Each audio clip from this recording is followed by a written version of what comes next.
Padre Santo, en esta mañana de gracia y de bendición, alabamos y bendecimos tu nombre porque ciertamente, como hemos cantado, tú eres Rey de la eternidad.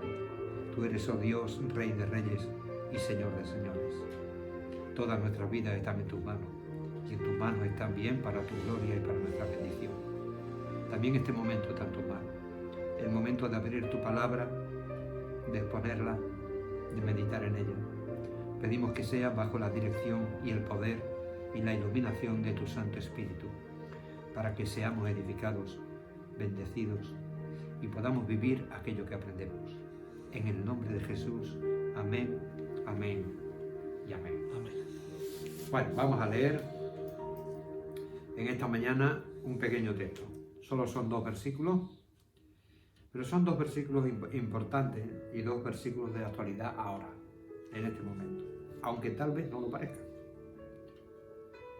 Pedro está en Primera de Pedro, capítulo 1 y versículos 1 y 2.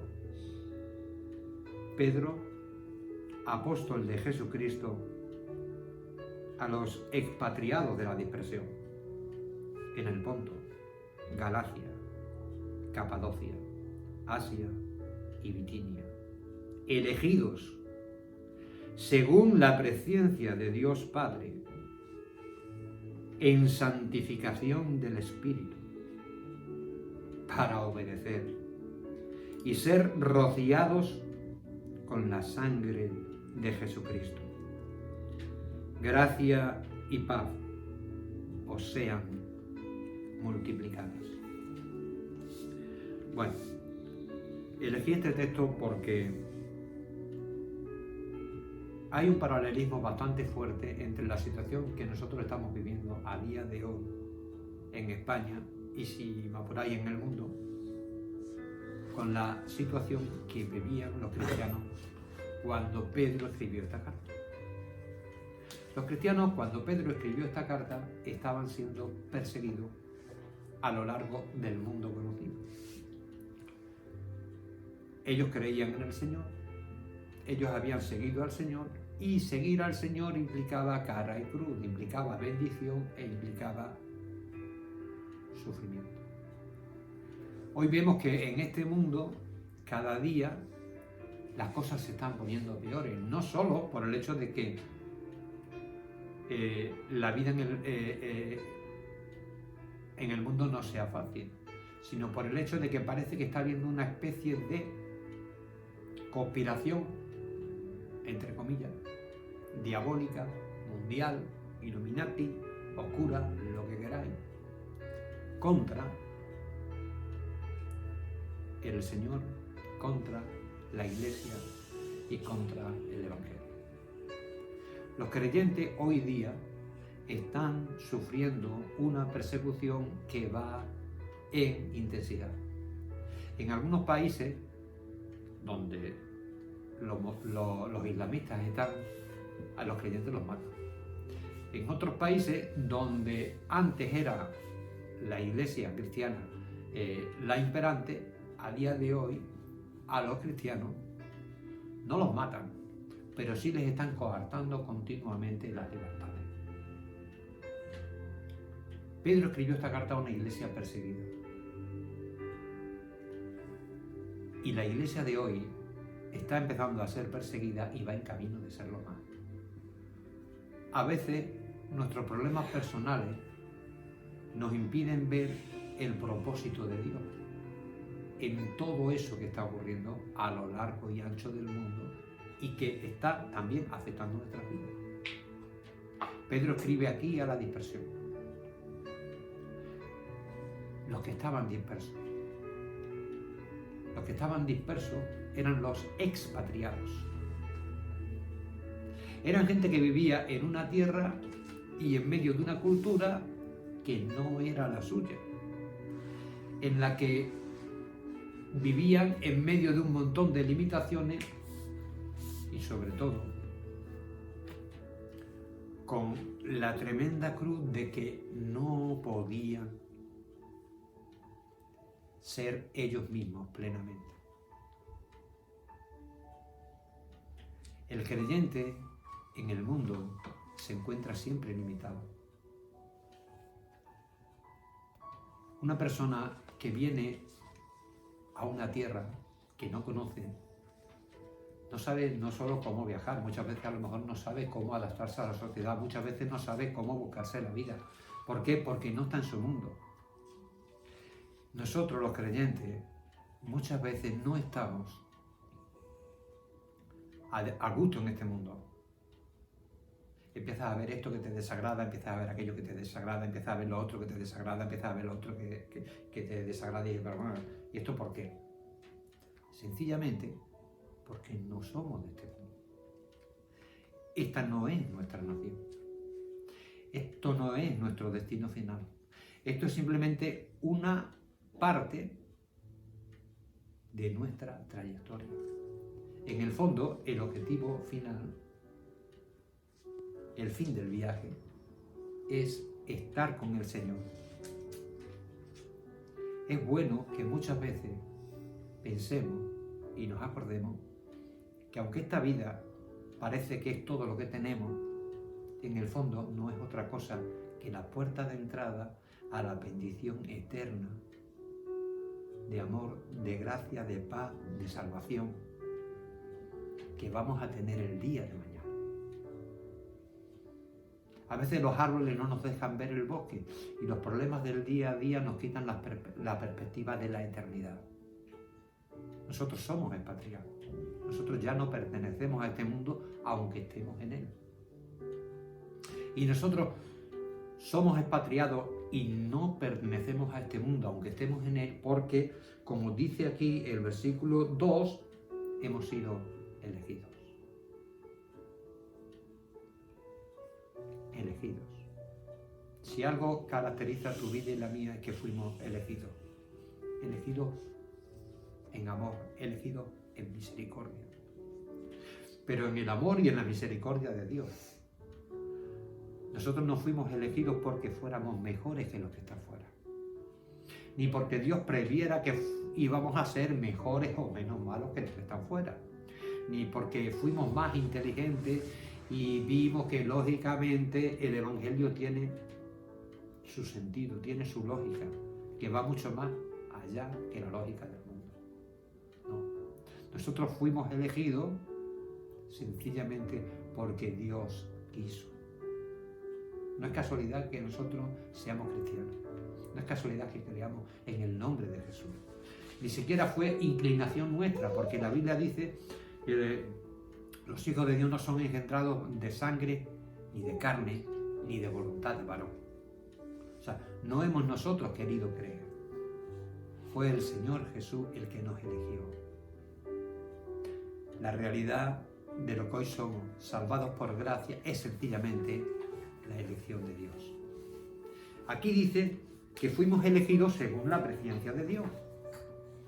Y es bueno entender esto de según la presciencia de Dios, porque si no, podríamos ser medio arminianos, pero no lo somos, gracias al Señor.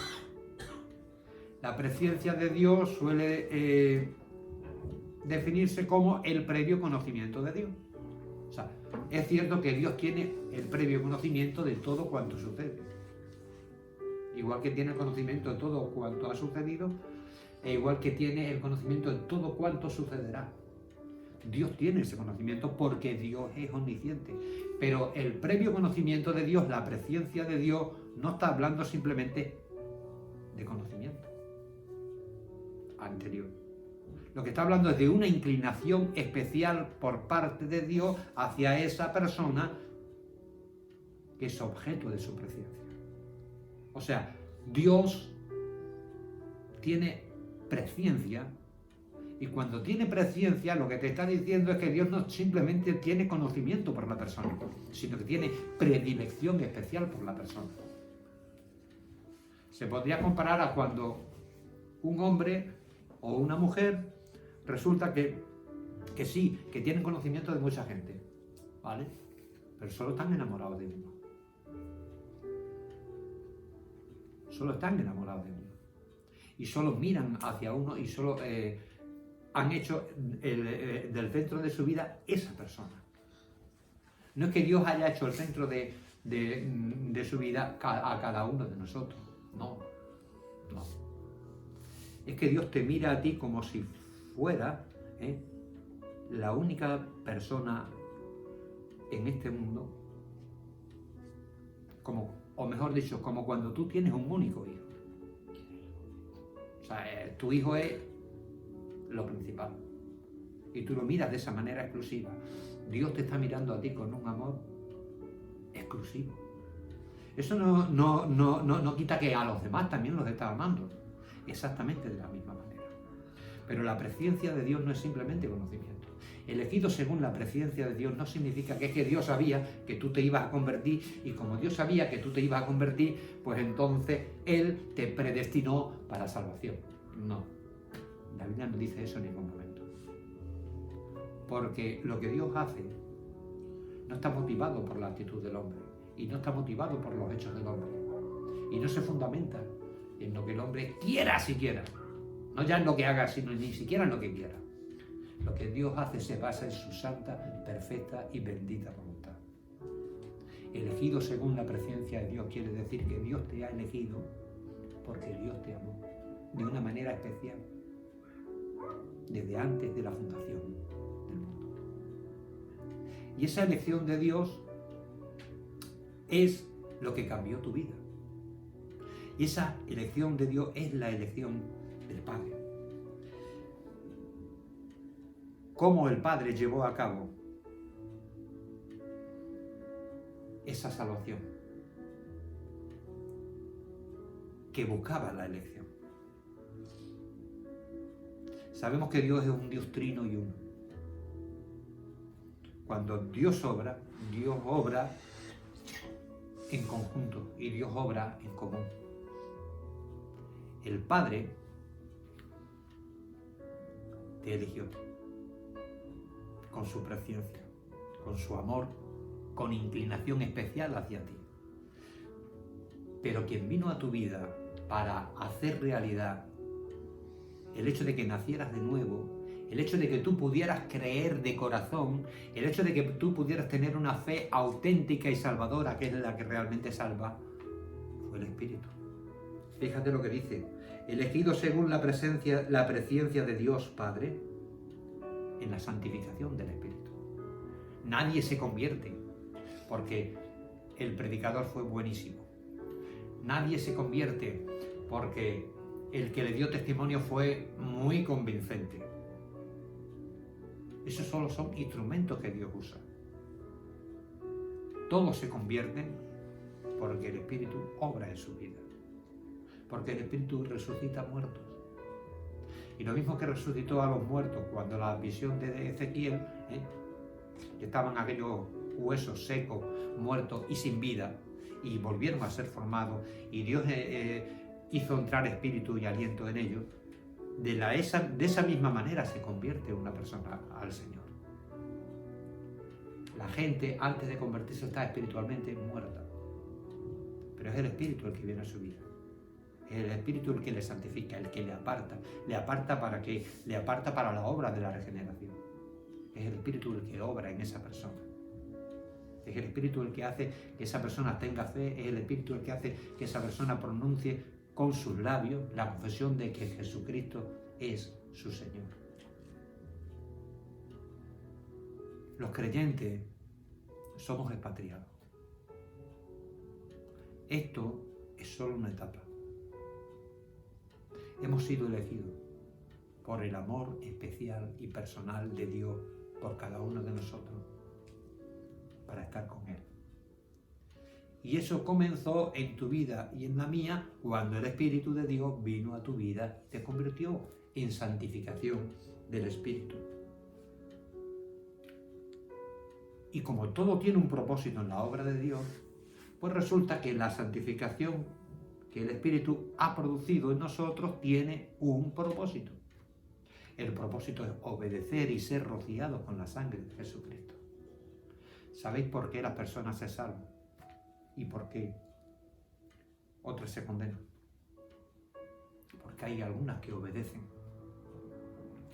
y hay otras que no obedecen. Y ahora no me estoy hablando, Ahora no estoy hablando de la ley, porque es evidente que la ley no puede ser obedecida en su totalidad por un hombre pecador, caído y miserable.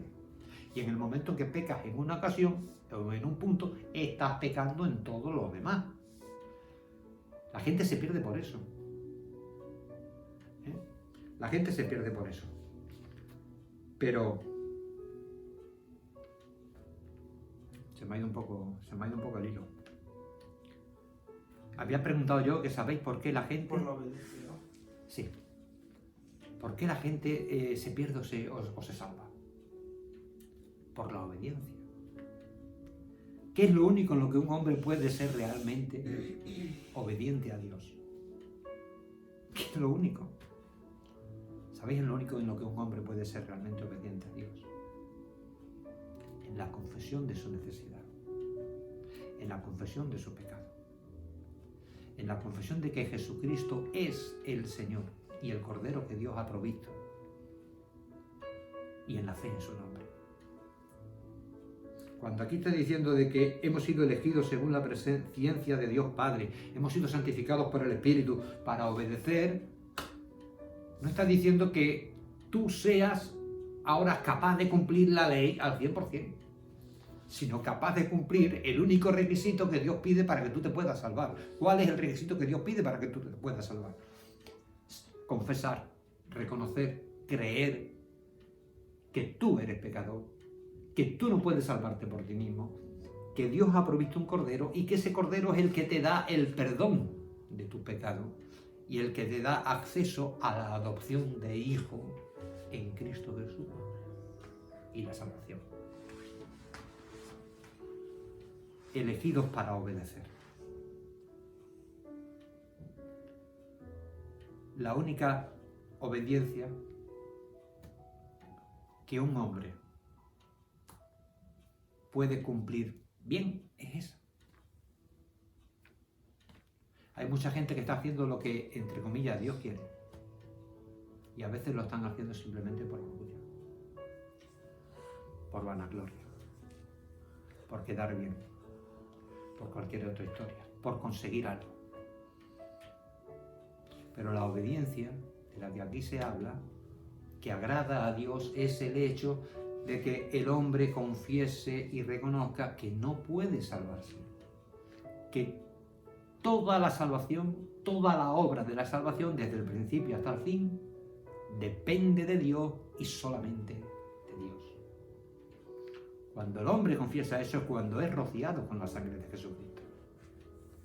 Cuando el hombre reconoce que no puede salvarse, que no está en su mano, que la salvación no puede ser por obras porque por obras es imposible. Cuando el hombre reconoce eso, entonces es cuando es perdonado, cuando es limpiado. Los hombres no se pierden por lo que hacen. Se pierden porque no reconocen que son pecadores. Se pierden porque no reconocen que Jesucristo es el Señor y el Cordero provisto por Dios. Por eso se pierden los hombres. Elegidos hemos sido nosotros, según la presencia de Dios el Padre, en la santificación del Espíritu para obedecer y ser rociados con la sangre de Jesucristo. Y los que hacen eso son los que tienen al final la última frase de este versículo. Gracia y paz os sea multiplicada. La gracia es la actitud de Dios hacia el hombre. La gracia de Dios se extiende sobre todos los hombres, sobre todos. Tú sales a la calle y todo el que está por ahí está recibiendo gracia de Dios. Pero ojo, los teólogos hacen una distinción entre la gracia común y la gracia soberana. La gracia común es que Dios les está dando trabajo, Dios les está dando vida y tiempo para arrepentirse, Dios les está dando un testimonio a través de la creación, Dios les está dando un testimonio de su amor y de su misericordia a través de las circunstancias que están ocurriendo en su vida, pero muchos de ellos no aceptan al Señor, no llegan a confesar a Jesús, están rechazando el testimonio de Dios. Pues bien, esos reciben gracia común. Nosotros hemos recibido gracia soberana. La gracia soberana es la gracia especial. La gracia soberana es la gracia que salva. Es la actitud de Dios para salvarte, para preservarte, para guardarte. Y la consecuencia de esa gracia soberana de Dios en tu vida es la paz. Justificados, pues, por la fe, tenemos paz para con Dios. Para con Dios. Nosotros vivimos en paz. Por eso, yo a veces me cabreo cuando veo la España de hoy. Pero lo que no vivo es con miedo. No vivo con miedo. ¿Por qué? Porque Dios está con nosotros. La paz de Dios sobrepasa todo entendimiento. Sabemos que Dios sigue al control. Sabemos que todas las cosas suceden para el bien de los que aman a Dios. Y por tanto, como muy bien muchas veces dice Dani, incluso todo esto que están haciendo los Illuminati, los canallas del gobierno y otros parecidos, todo eso está bajo el control de Dios. Si todo eso que es grande está bajo el control de Dios, lo pequeño, lo personal, como son nuestras vidas, también lo están. Nosotros somos hijos de Dios. No estamos viviendo en este mundo solos y abandonados. Y no vivimos nuestros problemas solos y nada más que en los que estamos aquí. Dios vive con nosotros. Dios vive en nosotros. Somos expatriados, no pertenecemos a este mundo, pero durante este tiempo en el que el propósito de Dios quiere que estemos aquí, no estamos solos. Dios está con nosotros y Dios nos dará victoria. Pedro escribió esta carta para confortar a unos hermanos que estaban perseguidos. Y a nosotros estos versículos nos pueden servir para confortarnos a nosotros que vivimos situaciones complicadas. El Señor está con nosotros. Hemos sido elegidos. Y la gracia y la paz están en nosotros y no nos van a dejar. Dios nos da su gracia limitada. Da su gracia sin medida. Y la paz de Dios no se ve afectada nunca por las cosas que ocurran. Su paz de Dios, la paz de Dios siempre sobrepasa cualquier situación y se mantiene en medio de cualquier situación. Por eso podemos estar contentos. Que el Señor nos ayude a darnos cuenta de eso, ¿vale? Que hemos sido elegidos y que no ha sido por nosotros, sino por su gracia. Amén.